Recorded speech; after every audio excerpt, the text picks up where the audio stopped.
अस्सलाम वालेकुम नाजरीन। स्क्रीन पर जो बंदा आप देख रहे हैं इनको तो आप जानते ही होंगे। इसका नाम है यति नरसिंहानंद सरस्वती। इनका ये मानना है कि इस्लाम गंदगी का एक समूह है जो आदमी को अपराधी बना देता है और जिसकी निगाह दूसरों के बहन बेटियों पर होती है। क्या इस्लाम एक्चुअल में ऐसा है? इस्लाम की तालीम यह है? चलिए देखते हैं डॉक्टर साहब इसका जवाब क्या देते हैं। देखिए, इस्लाम क्या है? इस्लाम एक गंदगी का समूह है। वो व्यक्ति को स्वभावतः है इस्लाम अपराधी बना देता है। एक ऐसा अपराधी जिसकी निगाह दूसरों की बहन बेटियों पर होती है, एक ऐसा अपराधी जिसकी निगाह दूसरे की संपत्ति पर होती है, एक ऐसा अपराधी जो तड़पते हुए जानवर को देखकर खुश होता है, एक ऐसा अपराधी जो मानव की हत्या के बाद अपने आप को प्रफुल्लित महसूस करता है, एक ऐसा अपराधी जो 24 घंटे ये सोचता है कि जब तू मरेगा तो तुझे हूरे मिलेगी, 72 हूरे। तू ऐसी जगह चला जाएगा जहां शराब की नदियां बह रही होंगी। शराब और औरतों के सपनों में रहने वाले जहर भरा हुआ है कभी भी मानवता की कोई भलाई नहीं कर सकते। अगर कोई शख्स किसी औरत का बलात्कार करता है उसके लिए है सजाए मौत। गैर मुसलमान कहेंगे सजाए मौत 21वीं सदी में। कितना बेदर्द मजहब है इस्लाम, कितना बेरहम मजहब है इस्लाम। लेकिन जब मैं सवाल गैर मुसलमानों से पूछता हूं और हजारों गैर मुसलमानों से पूछा हूं कि मिसाल के तौर पे अगर अल्लाह ना करे, खुदा ना करे, कोई आपकी माँ का बलात्कार करता है और वो बलात्कार करने वाले को मैं आपके सामने ले आता हूं और आपको जज बनाता हूं, आप क्या सजा देंगे उसे? 100% गैर मुसलमानों ने कहा कि मैं उसे सजाए मौत दूंगा। कुछ गैर मुसलमानों ने कहा मैं उसे तड़पा तड़पा के मारूंगा। तो कौन आपकी वालदा का बलात्कार करता है, ज़िना बिल जब्र करता है, आप कहते हैं कि सजाए मौत। किसी और के वालदा का बलात्कार कोई करता है, आप कहते हैं सजाए मौत। गलत है। वाई दी डबल स्टैंडर्ड्स? दो तरफा क्यों? और यूएसए हम समझते हैं कि सबसे तालीम याफ्ता मुल्क है, तरक्की याफ्ता मुल्क है। आप शायद ये नहीं जानते कि इस मुल्क यूएसए में सबसे ज़्यादा बलात्कार होते हैं। अगर आप फहरिस्त देखेंगे वो ममालिक की जिसमें सबसे ज़्यादा बलात्कार ज़िना बिल जब्र होता है, ऊंचे नंबर पे आता है यूएसए। 1991 स्टैटिस्टिक्स एफबीआई के रिपोर्ट के मुताबिक 1990 में हर साल, उस पूरे साल में एवरेज हर रोज 1756 बलात्कार हुए यूएसए में। 1990 में एफबीआई स्टैटिस्टिक्स के मुताबिक हर रोज यूएसए में 1756 बलात्कार हुए। 1996 स्टैटिस्टिक्स के मुताबिक, यूएस डिपार्टमेंट ऑफ जस्टिस के मुताबिक, हर रोज 1996 में 2713 बलात्कार हुए, ज़िना बिल जब्र हुए। 1990 में 1756, 1996 में 2713। हो सकता है 6 साल में अमेरिकन और निडर हो गए, इसलिए तादाद बढ़ गई। 1996 स्टैटिस्टिक्स के मुताबिक हर 32 सेकंड में एक बलात्कार हुआ यूएसए में।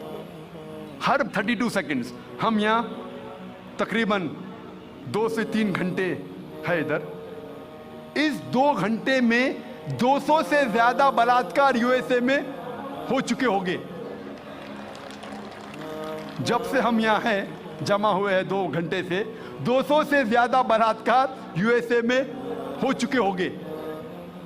मैं आपसे पूछना चाहता हूं, अगर हम इस्लामिक शरीयत, इस्लामिक कानून यूएसए में लागू करते हैं, कोई भी आदमी कोई औरत को देखता है और गलत ख्यालात आते, उसे नज़र नीचे करनी चाहिए।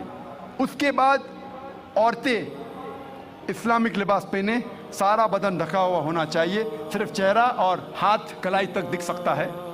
इसके बाद अगर कोई आदमी औरत का बलात्कार करता है, ज़िना बिल जब्र करता है, उसके लिए सजाए मौत। मैं ये पूछना चाहता हूं कि बलात्कार की तादाद जैसे में बढ़ेंगी, वहीं के वही रहेंगी या घटेंगी? घटेंगी। It's a practical law.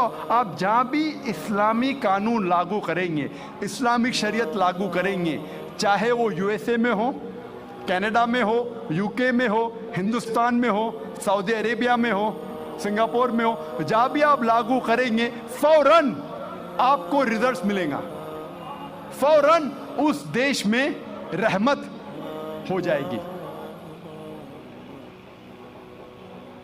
और चंद साल पहले जब एल.के. अडवाणी इस मुल्क के होम मिनिस्टर थे, उन्होंने कहा था कि बलात्कार करने वालों को इस देश में सजाए मौत होना चाहिए, उन्होंने कहा था। और मैं इसके लिए उनको मुबारकबाद देता हूं। बाकी बातें एल.के. अडवाणी की मैं नहीं मानूं, लेकिन ये बात को जरूर मानता हूं कि उस टाइम जब वो होम मिनिस्टर थे, उन्होंने कहा था कि हिंदुस्तान में भी जो भी इंसान, जो भी शख्स कोई औरत का बलात्कार करता है, उसको मिलना चाहिए सजाए मौत। हो सकता है कि अगले होम मिनिस्टर ये कहेगा कि औरतें इस्लामिक लिबास में होना चाहिए, इंशाअल्लाह हो सकता है। जो सही है हमें उसे मानना चाहिए। आज की मीडिया कहती है कि इस्लाम औरतों को जलील करता है, औरतों की हुकूक नहीं है इस मजहब इस्लाम में। जब हम वेस्टर्न मीडिया देखते हैं, हमें पता लगता है the western talk of women's liberalisation, the western talk of women's liberalisation is nothing but a disguised form of exploitation of a body, deprivation of honour and degradation of a soul. ये मगरिबी नारा आज़ादी निस्वा का हकीकत में औरत को जलील करता है, उसकी इज्जत को लूटता है, आबरू को लूटता है। The western society claiming to uplift the women has actually degraded her to a status of concubines, mistresses and society butterflies which are hidden behind the colourful screen of art and culture. ये मगरबी तहजीब जब कहती है कि हम औरतों के दर्जे को बुलंद करते हैं, हकीकत में वो औरतों को तवाइफ बनाते हैं, रखेल बनाते हैं, बाजार की जीनत बनाते हैं, आर्ट और कल्चर के रंगीन पर्दे के पीछे। आर्ट और कल्चर के नाम पे वो कहते हैं कि हम औरतों को आज़ादी दे रहे, हकीकत में वो उन्हें जलील करते हैं। और हम देखते हैं वुमेन्स लिबरलाइजेशन के नाम पे ये वेस्टर्नर्स क्या कर रहे हैं।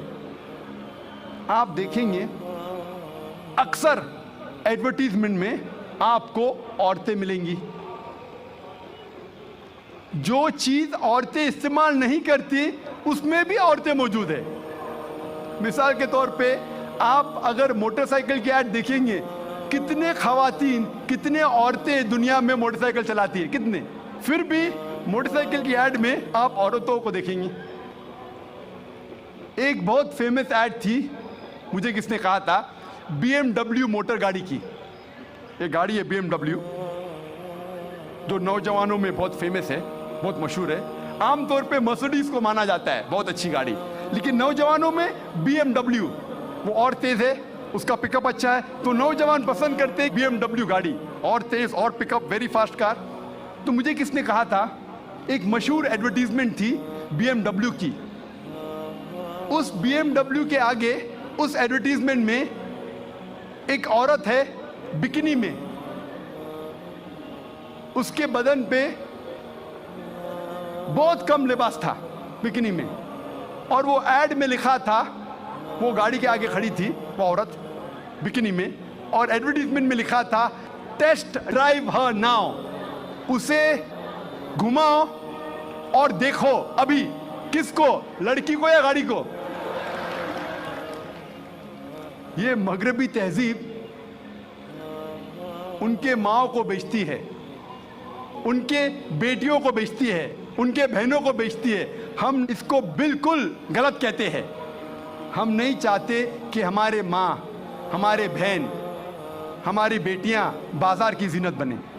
वो लिबरलाइजेशन के नाम पे, तरक्की के नाम पे अपने खातून, अपने औरतों को बेच रही है। और हम देखते हैं कि जितना भी मीडिया इस्लाम को बदनाम कर रही है, उतना ही इस्लाम फैल रहा है।